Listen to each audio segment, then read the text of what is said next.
She laughed at me behind my back. So I gave her the ultimate reality check. I stood outside her apartment, holding a velvet box with a ring inside. In my pocket, a neatly folded note with the words I had carefully prepared for this moment. But my heart? My heart was ice cold. Because I knew. I knew what she had said. I knew this was all a game to her. I knew that after I got down on one knee, she would accidentally forget to say yes, only to laugh about it with her friends later, boasting about how she brutally rejected another one. But I didn't react. I just waited. 2 days ago, I overheard her talking to her friends. I came home early from work, walked up to the door, and at that exact moment, her phone was on speaker. God, he actually thinks we're getting married? She laughed. He's so predictable. All I have to do is smile sweetly, and he's already dreaming about a house and kids. Wait, are you really gonna dump him after he proposes? One of her friends asked. Of course. And I'll do it in public, to make it dramatic. I'll say I need time to think, then ghost him. Imagine the look on his face when I shatter his dreams. Laughter. Loud, shameless, cruel. I stood behind the door, listening as the woman I loved planned to humiliate me. But I didn't get angry. I didn't storm in. I just waited. Today was supposed to be her grand moment. But she had no idea that I had flipped the script. I knocked on her door. She opened it, smiling radiantly. You look amazing tonight, she purred, running her fingers along the lapel of my suit. I smiled back. Shall we go? We had dinner at the fancy restaurant she picked. I let her think everything was going according to her plan. She flirted, batted her eyelashes, touched my hand, probably already picturing the moment she'd stand up, chin high, and walk away, leaving me humiliated in front of a crowd. Not today. I took a sip of wine, locked eyes with her, and said, You look happy. Of course, she beamed. Tonight is special. I smirked. You have no idea. I slowly stood up, pulled out the velvet box, and got down on one knee. The restaurant fell silent. Someone gasped. Her eyes lit up, not with love, but with anticipation. She was ready for her performance. I opened the box, but then, before I could say a word, I stood up and closed it. The silence in the room was deafening. What are you doing? Her voice cracked. I smiled. Just checking. Wanted to see if you really thought I'd fall for it. Her face went pale. What? I leaned in, lowering my voice just enough for only her to hear. I knew everything. And I just waited. Her lips trembled, but she said nothing.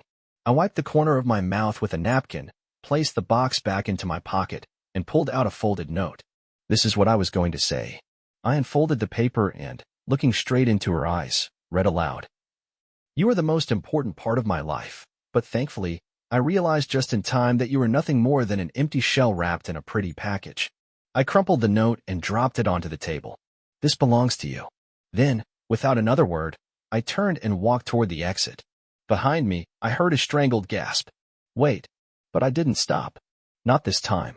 This is just the beginning. I walked out of the restaurant without looking back. The moment I stepped outside, the cool night air hit my face, sharp and refreshing. It felt liberating. Behind me, I heard the door burst open. Wait. I kept walking. Her heels clicked against the pavement as she hurried after me. People from the restaurant were still watching, whispering, eyes wide with curiosity. This wasn't the scene she had planned.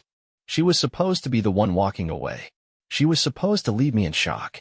Instead, she was the one chasing me. I reached my car, but before I could open the door, she grabbed my arm. What the hell was that? She hissed. I turned my head slightly, meeting her eyes. The confidence she had at the dinner table? Gone. That, I said calmly, was me deciding not to be your joke. She let out a nervous laugh, shaking her head. Oh, come on. You're overreacting. I arched an eyebrow. Am I? Her fingers tightened on my sleeve. Look, it was just talk. Just girl talk. I didn't mean any of it. You planned to humiliate me. Her mouth opened, but no words came out. For the first time, she had nothing to say. I pulled my arm free. You were laughing at me. You wanted to break me. But guess what? I leaned in slightly. You lost. Her breathing hitched. She took a step back, gripping her purse so hard her knuckles turned white. I opened my car door and slid inside. She stood there, staring, waiting, as if she expected me to change my mind. I didn't. I started the engine, rolled down the window, and gave her one last look. Enjoy explaining this to your friends. Then I drove away.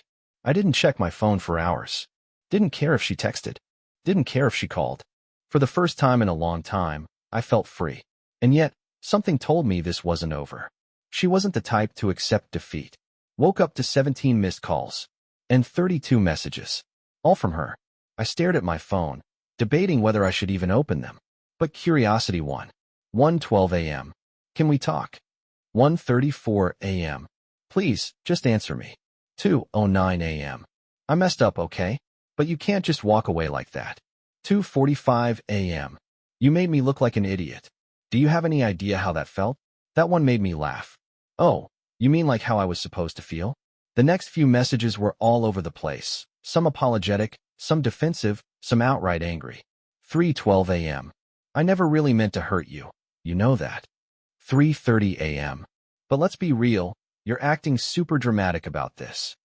3:45 a.m. Wow. Ignoring me? Really?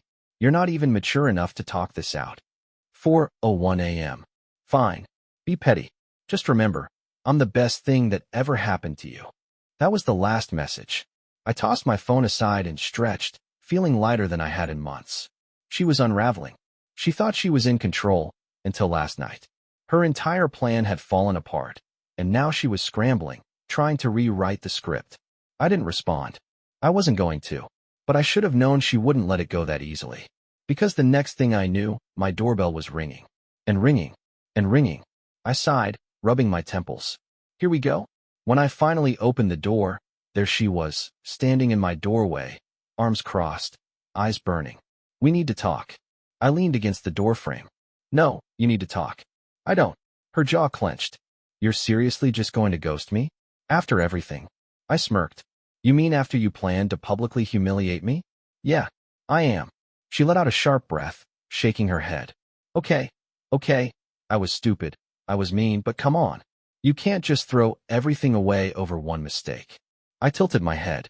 One mistake. I repeated. You mean 2 years of using me? Making fun of me? Lying to me? Her lips parted, but she had no defense. Thought so. I muttered, stepping back to close the door. Wait. She grabbed the doorframe. Just wait. I paused. Her voice had changed. It wasn't arrogant anymore. It was desperate. She swallowed hard. I didn't think you'd actually leave, she admitted, eyes darting away. I thought you'd just. I don't know, get over it. I stared at her for a long moment. And then I laughed. Not out of anger. Not even out of amusement. But because it was just so pathetic. She had really, truly believed that no matter what she did, I would always be there. That I would take the insults. Take the manipulation. Take the betrayal.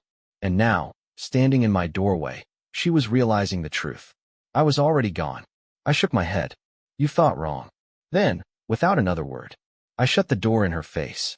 And this time, I locked it. But something told me, she wasn't done yet. Silence. For the first time in days, there was no buzzing phone. No ringing doorbell. No desperate knocking. I exhaled, leaning back against the door. Maybe, just maybe, she finally got the message. Or so I thought. Because less than an hour later, my phone lit up again. But this time, it wasn't her. It was our friends. First, a text from Mark.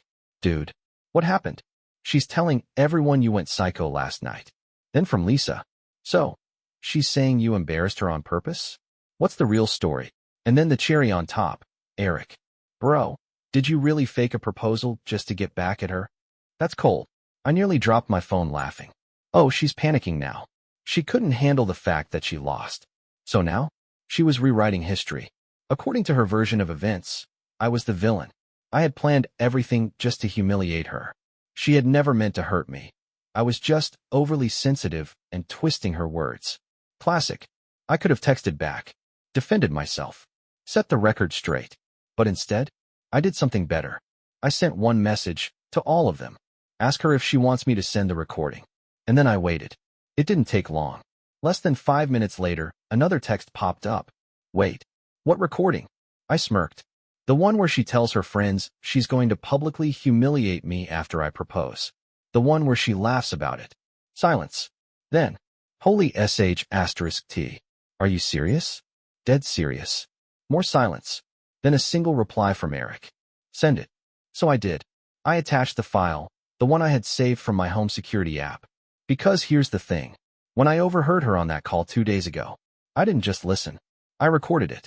Not for revenge. Not even to expose her. But because deep down, I knew she would never tell the truth. So now she didn't have a choice. I hit send. And then, I sat back and watched the fireworks explode. She wanted a show. She was about to get one. I sent the recording. Then I put my phone down and went to make a coffee.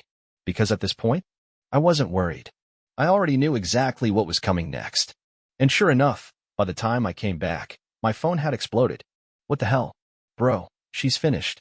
She's literally been in the group chat trying to defend herself for the last 10 minutes. It's bad. I smirked. She thought she could rewrite the story. She thought she could flip it, play the victim, make me look like the villain. But now everyone had heard the truth from her own mouth. I scrolled through the messages. Lisa had obliterated her. So let me get this straight. You planned to embarrass him, thought it was hilarious, and now you're mad because he turned the tables? You're unbelievable. Mark wasn't any nicer. Yeah, I can't believe I actually felt bad for you for a second. You did this to yourself. And Eric? Oh, Eric went for the kill.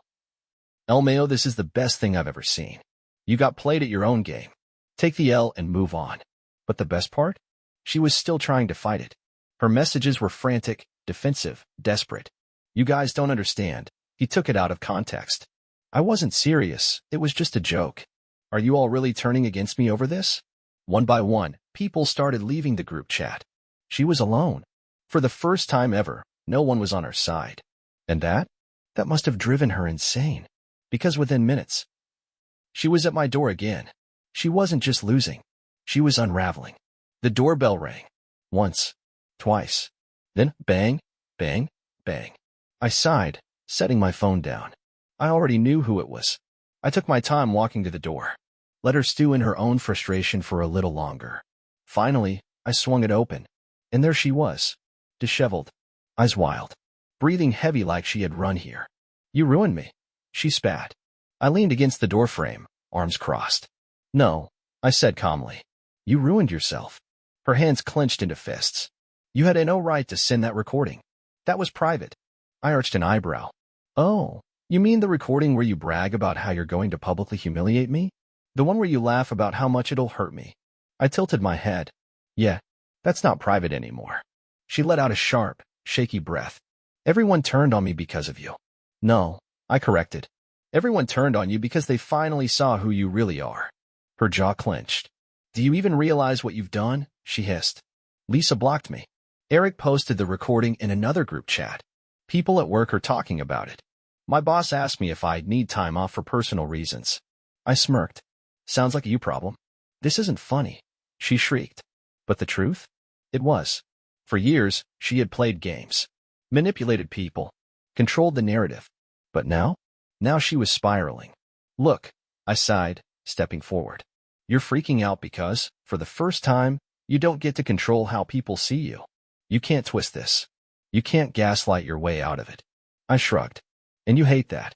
Her lips parted slightly, but no words came out. Because I was right. She hated not having control. She hated looking weak. She hated that I walked away first. Finally, she exhaled shakily, switching tactics. Her voice softened. Can we just talk? Please. I stared at her for a long moment. She was pulling her last card, the one that had always worked before. Guilt. She was hoping I'd see her as the girl I once loved. That I'd remember the good times. That I'd let her back in. But I wasn't that guy anymore. I shook my head. We're done. Her eyes widened. Wait, no. I didn't let her finish. I stepped back and closed the door in her face. For good. And as I locked it, I heard it. A sharp, frustrated scream from the other side. She had lost. And she knew it. For the first time in 2 years, I had peace. No toxic arguments. No manipulation. No walking on eggshells. Just silence. And damn, it felt good. I spent the next few days getting back to my life. Work. Gym. Hanging out with real friends. The ones who actually cared about me. I thought it was over. I wanted it to be over. But then, she found a new way to drag me back in. It started with a text. Not from her. From her mom. 7:14 p.m. Hey, sweetheart. I just wanted to check in. Can we talk? I stared at the screen. Her mom? Why the hell was she reaching out to me? Then, Before I could even reply, another text came through. 7:15 p.m. I know things have been rough between you and her name, but she's really struggling right now. She made a mistake, and she knows that, but she's heartbroken. I don't think she's handling this well. I let out a slow breath, already seeing the trap. She wanted sympathy. She couldn't manipulate me anymore. So now she was using her mother to guilt me. Then, one last message. 7:17 p.m. She just needs a friend right now. Could you meet up with her? Just to talk. I shook my head. This was pathetic. She wasn't sorry. She wasn't heartbroken. She was just losing, and she couldn't stand it. I typed out my response. No. She made her choices. Now she gets to live with them. And I hit send. Immediately, 3 dots appeared. Then nothing. She had nothing left to say. I smiled to myself, locking my phone. She tried everything: anger, guilt, fake apologies, even dragging her mother into it. And none of it worked. For the first time ever, she had no power over me. And that must have driven her insane. Days passed. Then a full week. No texts. No calls. No surprise visits. For the first time, it actually seemed like she had given up. But I should have known better. Because when a narcissist loses control, they self-destruct. And that's exactly what happened next. It started with a notification from Lisa. Dude, have you seen her Instagram? I frowned and opened the app. And that's when I saw it. A massive, tear-filled, dramatic as hell post. A full-on public breakdown. The caption? I thought I knew what heartbreak was, but nothing could prepare me for the pain of being betrayed by the person I loved most. I snorted. Betrayed? Oh, this was rich. But it got worse. She didn't just play the victim, she made herself the hero. I made mistakes, but I never deserved this level of cruelty. I gave him everything. My love, my time, my heart. And he threw it away like it meant nothing. The comments were gold. No, you laughed about humiliating him. We all heard it. Sit down. Elmeo, you're really trying this? Girl, just stop. One by one, people called her out. One by one, she lost every bit of credibility she had left. And then she did what every manipulator does when their mask slips. She deleted the post. Then she locked her account. And just like that, she was gone. No more damage control. No more rewriting the story. No more trying to manipulate people into taking her side. She lost. And now? Now she had to face the one thing she had spent her entire life running from. Reality. After she deleted her post, there was nothing. No dramatic follow-ups. No fake apologies. No desperate attempts to fix her reputation. Just silence. I kept waiting for the next move. The next stunt. The next pathetic attempt to drag me back into her mess. But it never came. And that's when I realized. She had finally lost everything. Her friends? Gone. Her image? Destroyed. Her control? Shattered. For the first time in her life, she had no one left to manipulate. And damn, that must have killed her. Lisa texted me a few days later. So, just heard something wild. What now? She tried to reach out to Eric. Apologized. Said she's learning from her mistakes. I laughed out loud. Learning? Or just realizing she has no backup plan? Bingo. Eric told her to screw off. Pretty sure she's completely alone now. I leaned back in my chair, exhaling slowly. And for the first time in a long time, I felt it. Not anger. Not bitterness. Not even satisfaction. Just peace. Because she wasn't my problem anymore. She did this to herself. She dug her own grave. And now? Now she had to live with it. For the first time ever, she had no one left to blame but herself. Weeks passed. Then months. Life moved on. And her? She vanished. No dramatic comeback. No attempts to crawl back into my life. No sudden reappearances in our old friend group. She was just gone. And honestly, it was perfect. One night, Lisa sent me a final update. So, you won't believe this, but she moved away. I raised an eyebrow. Seriously? Yeah. Deleted all her socials, quit her job, packed up, and left. Apparently, she told someone she needed a fresh start. I smirked. Fresh start. Translation: she couldn't handle the fact that everyone finally saw her for who she really was. She had spent her entire life controlling people, playing games, twisting stories to make herself the victim. But this time, she lost. For good. I didn't reply to Lisa's text. Just turned off my phone, leaned back, and enjoyed the quiet. Because for the first time in years, I was completely free. And she had to live with the one thing she feared the most. Irrelevance. That was the real ending to her story. Not some epic redemption. Not some dramatic revenge. Just silence. She wanted a show. Instead, she disappeared. And honestly, I couldn't have asked for a better ending.